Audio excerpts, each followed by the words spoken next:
people want more to follow a story than follow just a sales pitch or follow a slide deck, because I believe stories sell, slides don't, and I think marketing is a great way to tell a story.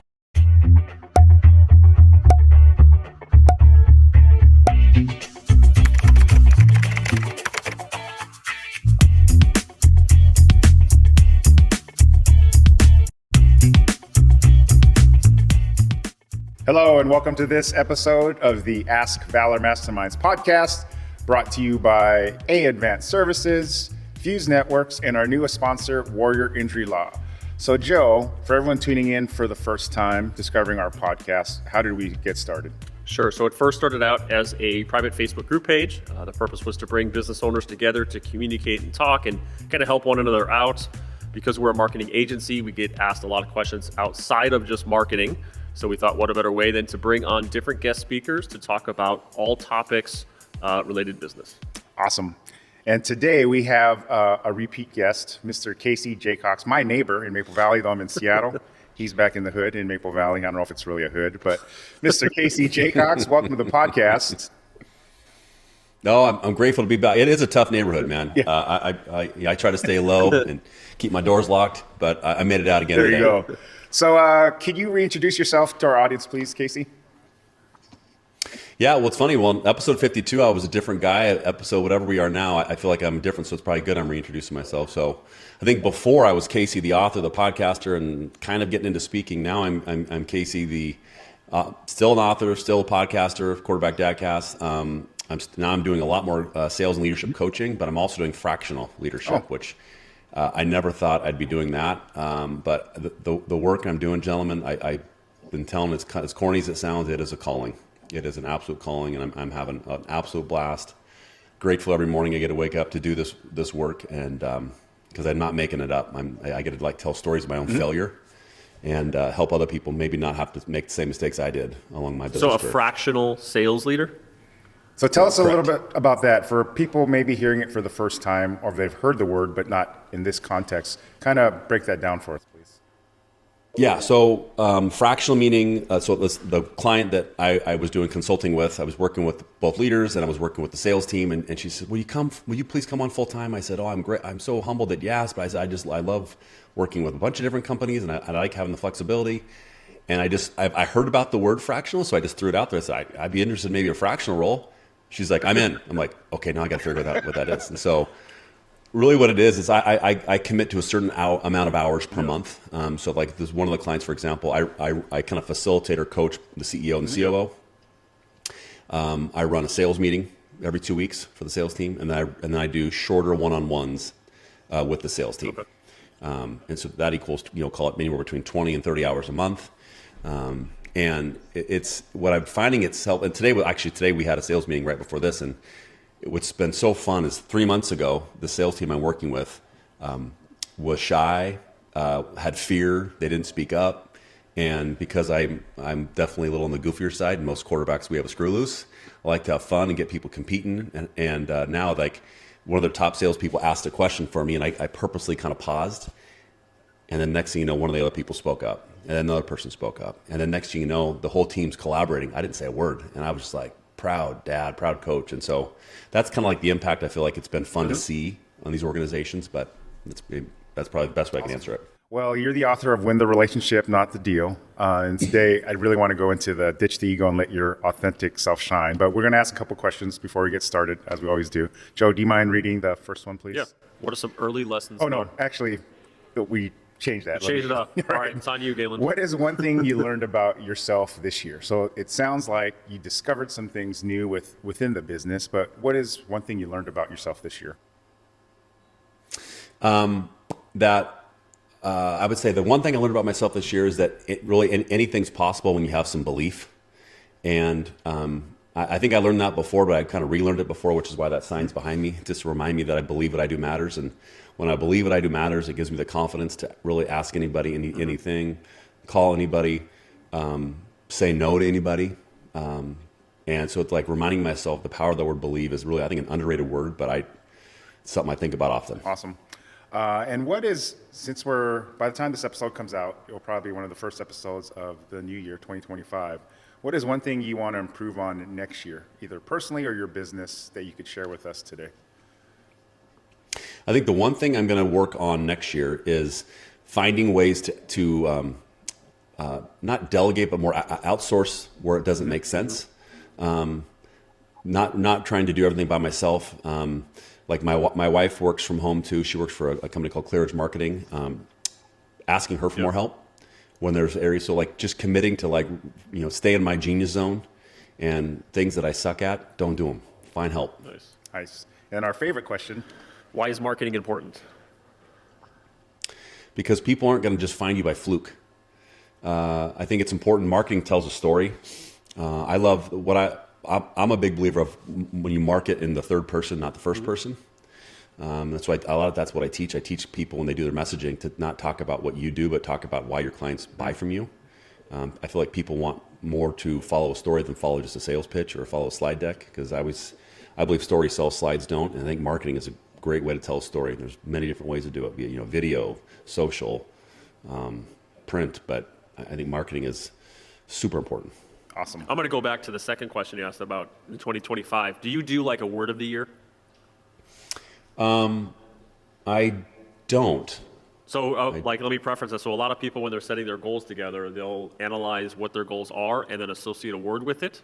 So like this past year for me, my word is consistency. So learning to be consistent in everything, in all aspects of business. And I'll even go a step further to where I have that word on a sticky note in front of my computer. So every single day that I sit down to work and meet with businesses, it's just right there. It's just being no consistent. Different than your belief right behind you. Yeah. I guess it's that could be the word, So. I would say, Joe, I feel like I have 3 words that are always on top of my mind. I think these are life superpowers that I teach. I teach myself. I practice myself, which is humility, vulnerability, and curiosity. I think those are absolute superpowers that most leaders leave dormant inside their body. But so those, I would say those are always my words of the year. Especially the vulnerability with businesses and CEOs learning to be vulnerable with the rest of their team. Well, it goes into today's topic, because sometimes you have ego to mask you want to try to show strength, but really you should let your guard down to connect. And Totally. That's why I wanted to talk about it, because we're all sales guys here, right? So when you sell, you come in all right, I'm my slide deck, my pitch deck's ready, but people don't buy from that, right? They buy from you. So I'll get into that a little bit more, but before we move forward, our A Advanced Service Pump You Up quote of the day. So this is a quote, Epictetus, and I want to read it. Or Joe, can you read it, and we'll get Casey's thought? You can't learn if you think you already know. How does that quote resonate with you?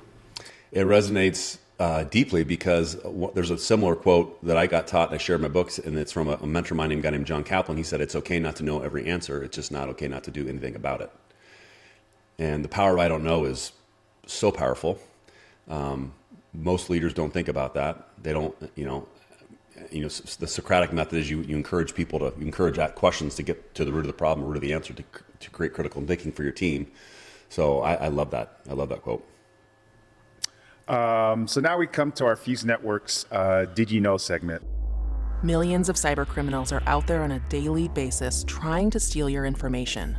It's not a matter of if, it's when. Small businesses account for 58% of cyber attacks annually.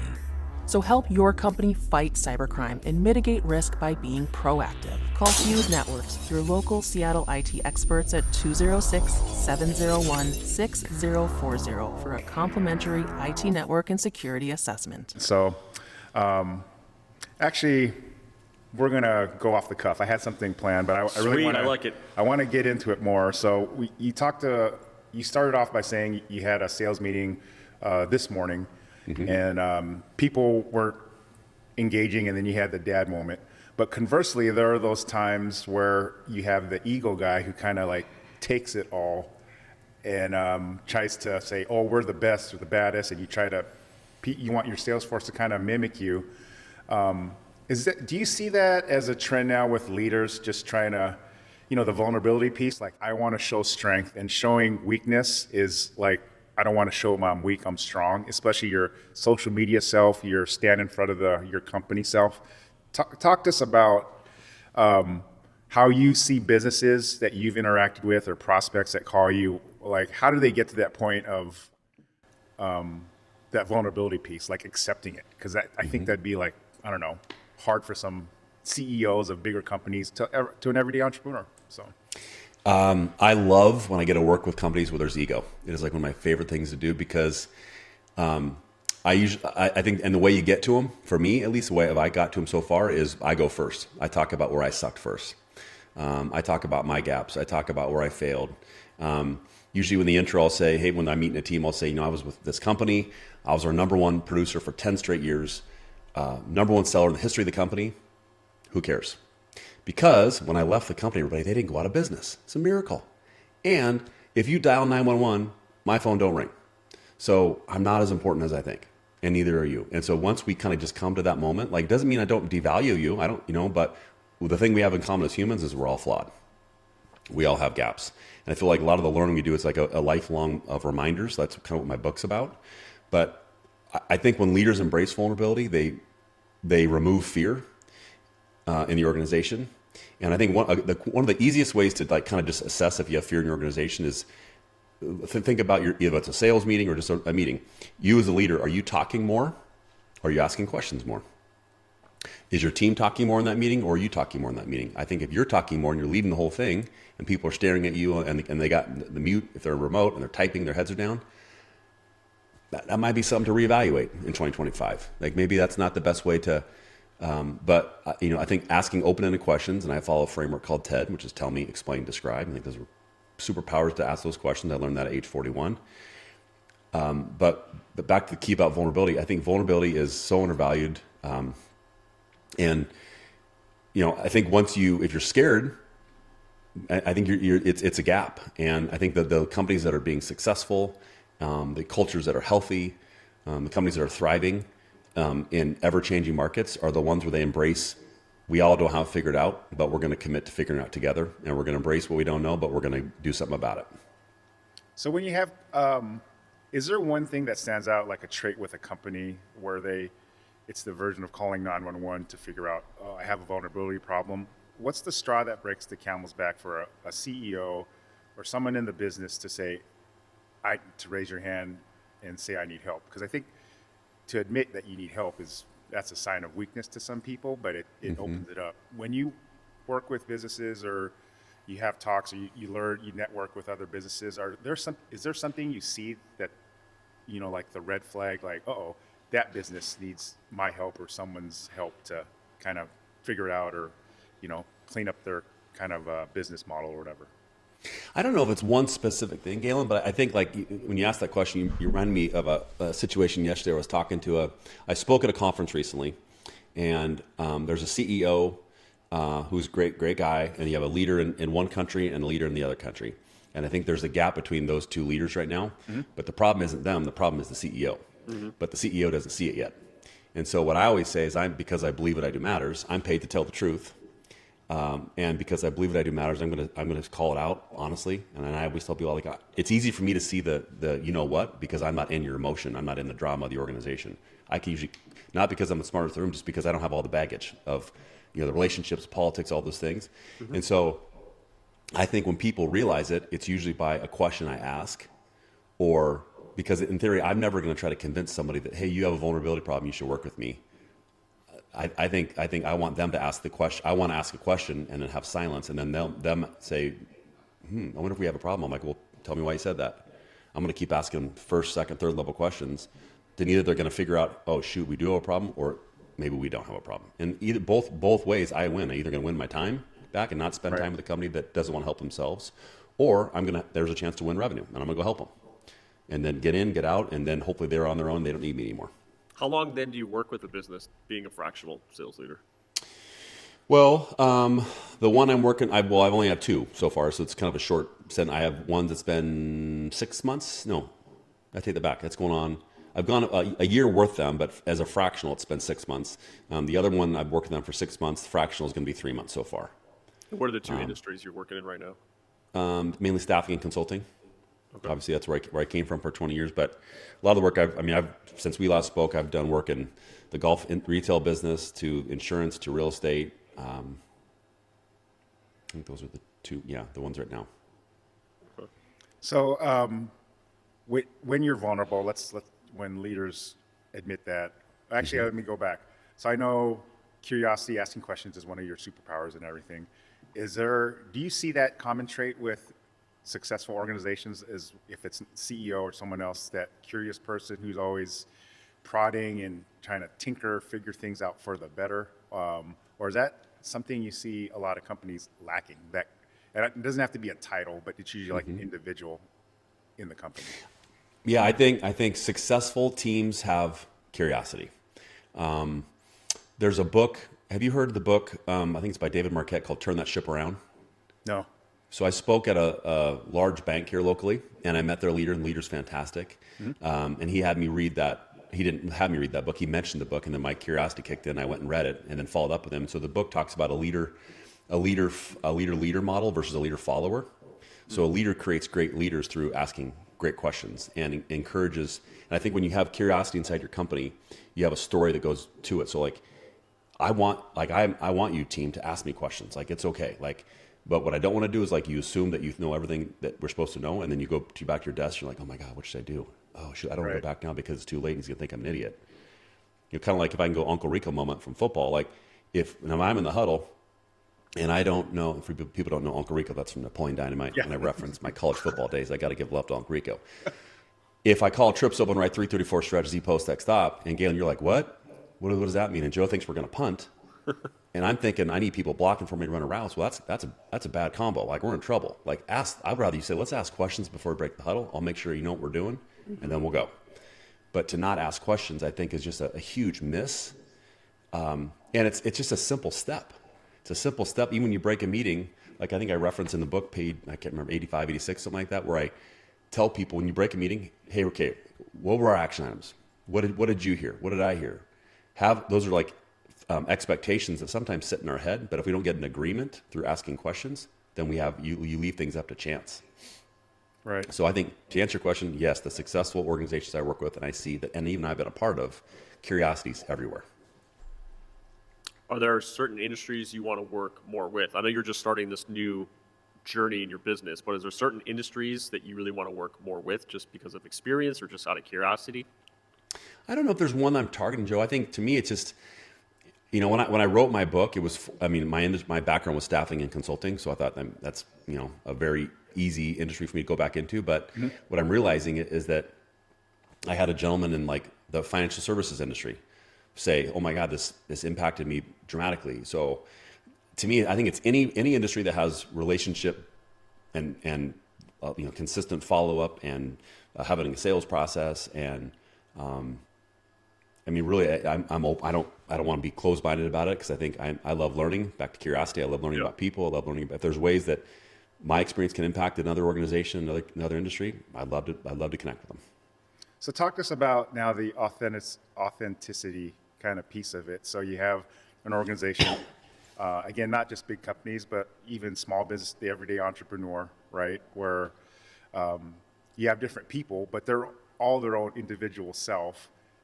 How does a business encourage authenticity from all levels to kind of make sure everyone's kind of going in the right direction? Because everyone has different backgrounds, voices, beliefs, you know, how they operate. Talk to us about that and what you'd recommend for businesses listening to this podcast right now. Yeah, you bet. Well, I mean, I think sometimes it's easy to say, just be your authentic self. Well, if let's say you're you're the lone diverse candidate in an environment, that might be difficult. Or you know, a different, you know, I want to be sensitive that it's not just something that's easy to do, but I think it takes the right leadership to embrace this type of environment. You know, one quote that comes to me a lot that I always tell teams is, you know, it's okay. The number one reason to be yourself is because everybody else is already taken. So we all got put on this earth. We all got gifts. We all have strengths. We all have weaknesses. Let's celebrate those gifts and let's try to figure out what those are. You know, I don't remember if I told the story on episode 52, but I'll tell it again because it's top of mind when you ask me that question. I was speaking at a large company in the East Coast, like maybe 3 years ago. And the vice president of marketing, right before he went on, he told everybody to fake it till you make it. Now, in my slide deck, I have a slide that says to do the exact opposite. Now, in my mind, I'm like, oh no, this is not good. This is not good, Mav. what am I going to do? And so in my mind, I was like, screw it. I'm just going to let my authentic self shine. So literally in front of everybody, I knew one person that I worked with years ago, and he brought me in. And so I literally went to my sarcasm and humor, and that was my authentic self. And I said, hey, everybody, before I get started, thank Vice President of Marketing. He was great. Does anybody remember the movie Old School? And everyone's like, what is the guy talking? I said, there's a part when Vince Vaughn's character goes earmuffs. And so I want everybody to just put your earmuffs on, like take your hands and put them over your head. I'm going to have a quick chat with your Vice President of Marketing. Not you guys need to listen, just me and him. They're like, what in the hell's going on? I go, I just want to apologize to you, Vice President of Marketing. I know that you said you want your team to fake it till you make it. I'm actually going to do the exact opposite. I'm going to tell your team not to do that. And I don't want you to be mad at me when it comes up in about 20 minutes or so when I bring up a slide. So we either can agree to disagree, but I just don't want you to be mad and see this because I'm going to teach your team to do the exact opposite. And everyone starts laughing. And I'm like, and so luckily it broke the ice. And I told the team, I shared a story of why we're not going to fake it till you make it. Because if I'm in front of a customer and they ask me, like for example, the staffing industry, when I would go out and qualify a position to help a company, and they would talk to me about skill sets I've never even heard of. I had no idea what the hell they're talking about. And I'd be like, oh yeah, we're really good at that. I'm like, what are they talking about? I don't know. We'll figure out when we get back in the office. And I go back home and I go back to the office. I talk to the recruiting team. Like, hey, this client ABC, they need skills like D, E, and F. What are those? I don't know. I didn't ask because I was scared. Well, how am I going to do a good job for them? I don't know. Figure it out. Come on, you're a recruiter. You can do it. Well, that's not a good teammate. So instead, I learned to go back to clients saying, hey, Mr. and Mrs. Client, what we're good at is helping you acquire the right talent. Like what you're good at is software engineering. You're good at prompt engineering. You're good at Java development. That's what you do really, really well. That's not what I do. So embracing the fact that it's okay to ask questions and like lean in that we all start someplace. And if a client wants to get mad and judge you, I'd say, hey, I wish I knew every answer, Mr. and Mrs. Client, but I don't. And so I'm excited to learn every day. I try to learn something. And if I can learn from you today, doesn't mean I'm not going to give my best effort. Doesn't mean I'm not going to set your expectations. I will follow through. I'm not going to try to convince you how I can help, but I'm just going to be honest and be clear from up the day we began working together. But I don't know if that story resonates, but like it was a great way I found, and people came up to me afterwards. Even the vice president, he said, one, I can't believe you did that in front of everybody. But two, I understand why you said it, and it actually makes a lot of sense. But so I don't know if that helps, but. Well, no, it showed, I mean, you had to be vulnerable there. You ditched the ego. You're like, oh crap, I have something ready to go. The guy who's the boss here just said one thing and I'm going to go off the rails at another, but it just worked. Cause I think people relate to that. And, I don't know, just with customers that I've worked with or people I've talked to, it's almost that huff and puff. I mean, we're in marketing, so other marketing companies that we compete against, so I'm the big bad wolf. I'm this big, but like, well, you're not really listening to like kind of what the customer kind of needs and everything. So that's why I wanted to get your thought on authenticity. Because there's so many of the fake selves out there. Like people have their Facebook life and then like their real life, and no different in the professional world. Mm-hmm. Like your 9-to-5 self is different from then, but you have to be your complete self almost. So anyway. Do you remember the movie Weird Science? Yes, with Kelly LeBrock. This is so random, but you made me, this is so random. Of course I'm going to remember her, but yeah.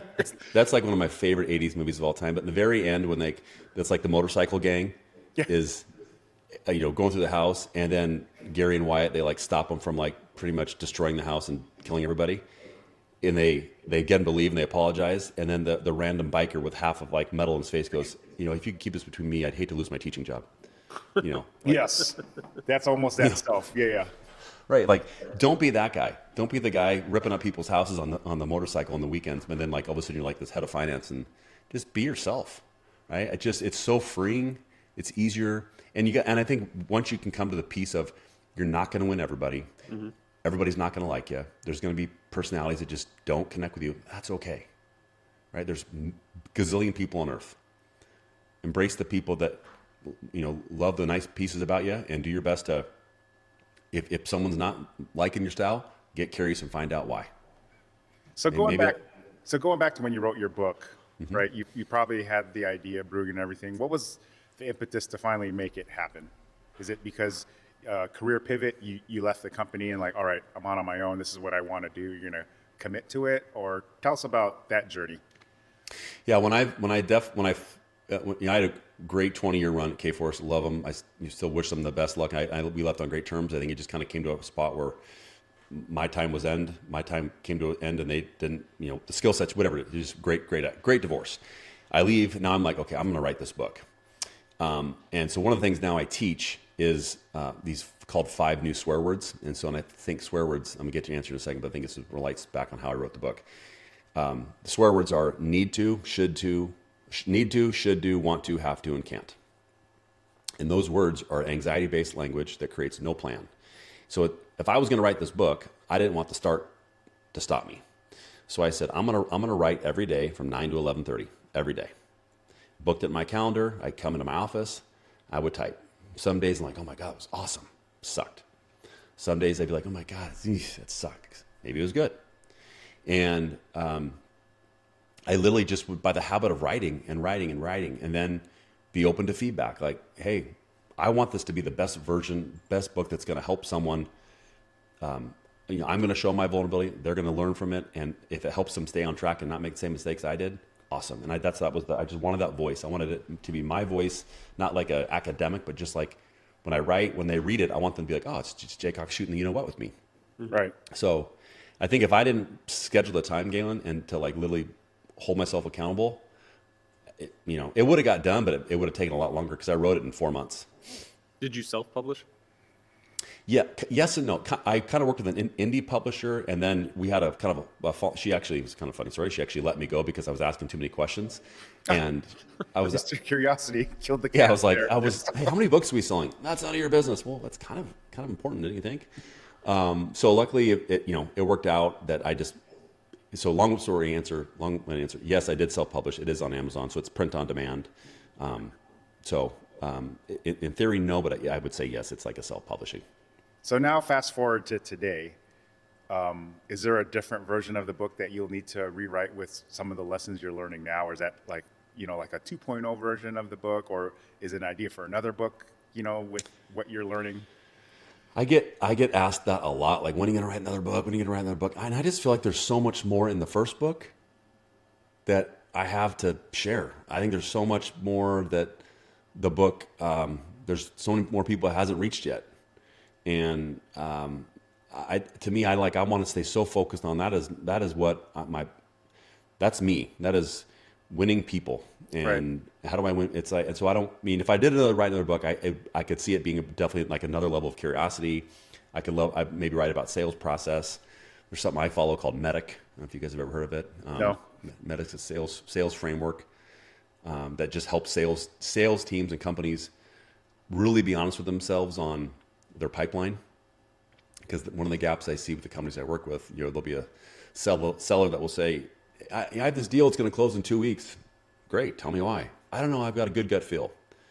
Well, that's not a good measurement of success. Like Joe's gut feel versus Galen's gut feel versus Susie. And so MEDDIC is a framework that and you can Google it, it's all over the internet. It just gives you a framework for questions to ask along the way to really be honest with yourself, like, maybe I don't know that answer. So, yeah, I don't know. I think right now, though, because my big stretch goal, this is me being authentic and show it out there, is like when I'm 90, I hope that book, this is the big stretch goal, is right next to How to Win Friends and Influence People or 7 Habits of Highly Effective People. And why not? Some book's going to do it. Why not mine? So for people that want to get a hold of you or find your content online, what's the best way to connect with you or get a hold of you? I'm very active on LinkedIn. That's a great way to do it. I love connecting with people. I always encourage people, if you're going to connect, but tell me, don't just say, I want to connect. Like, hey, I heard you on personalize the note, right? That's such a miss that people do, or make the note about someone else when you want to connect. I think it makes people want to be more for you versus, because the number of times I get connection requests of, hey, I'm going to help you scale 7X. I'm like, how about just let's learn about each other first. So I'd say LinkedIn, my website, CaseyJcox.com is a great way to learn about everything I do. I would say those are the two best places to connect. All right. I'm going to put you on the spot. So in 15, 20 seconds, let's say someone's watching this who may need someone like you. What's your 15, 20-second elevator pitch on why Casey J Cox should be my starting quarterback trainer for my organization? Why are you my franchise guy? Well, I will speak in third person. I would say clients continue to tell me that they they bring me in because they rarely see someone that had the success I did in corporate America, yet is not an a-hole. That's still trying to get better. That's still trying to find ways to improve his own game. That's still humble enough to get coached even by his wife in my coaching journey. I can tell that story too if you want, but they appreciate that we all can get better, and it's not about talking about how great you are. It's about let's celebrate the day, but let's get better tomorrow. And if that's a type of culture you want, I would love to be a part of it, and love help teach you how I've done it for not only myself and the companies I work with, but also the clients who brought me in to speak. One more question. I just thought of one. Since you're the host of the QB Dadcast, right? Yep. So if your skills professionally were a franchise NFL quarterback, current or past, which quarterback would you most be and why? Ooh. I got to ask you a quarterback football question, so I wanted to put that in, get your wheels spinning. I would say, I'm gonna go a guy that I've said people say I kind of look like him a little bit. Matt Hasselbeck. Okay. Yeah. Boston College. I love Matty Hasselbeck because he was humble. He was super humble, and if you hear stories of him getting coached by Andy Reid and Holmgren, that'd be an honor to be next to him. Even though he's not going to be like the Tom Brady, but he was always a dude that people respected, and he was coachable, and he was hard on himself, and he was even vulnerable to talk about when his first couple years in the league, he had an ego, and they learned, because when he got benched and Dilfer came in, just that journey of growth. I think I love that he shares that, because we've all been through that, something like that. Not NFL quarterback, but we've all been through, hey, maybe we thought we were really great, and all of a sudden, whoa, there's another level of what people do, and there's another level of what the next level looks like of what, whether you're a nurse or a bus driver, a executive, there's a better bus driver out there. There's a better nurse out there. So right. I would say him. Well, it sounds like a guy who will be on your podcast probably. Hopefully. He's on my wish list. Yeah, there you go. Matt, if you're listening, let's connect, brother. There you go. Matty Hasselbeck. There you go. But thanks for jumping on, Casey. We love having you from episode 52 to whatever we're on now, 150, 160. Yeah, 100 episodes later. Yeah, thanks for joining us. We appreciate you.